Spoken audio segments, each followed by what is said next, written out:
Mrs., matagal nyo na palang iniinday ang sakit. Bakit ngayon na kayo nagpatingin sa doktor? Tingnan nyo, malaki na yung bukulan tiyan nyo. Takot ho ako pa, doktor. Eh bakit naman ho? Kasi kapag malaman kong may sakit ako rin gagastos sa gamot. Naglalaba lang ho ako. Wala po akong pang extra. Kailangan natin patingnan yan. Ipapabiopsy natin para malaman natin kung cancer, ha? Ba't lumabas ka kagad ng ospital? Ano daw ang sakit mo? Ewan ko.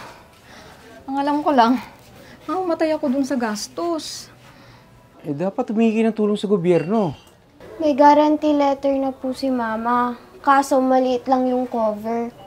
Dapat i-post natin yan sa social media. Humingi tayo ng pera sa mga tao.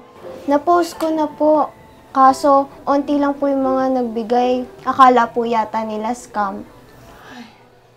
Eh, paano na ngayon yan? Bahala na. Kapag nagkapera na lang.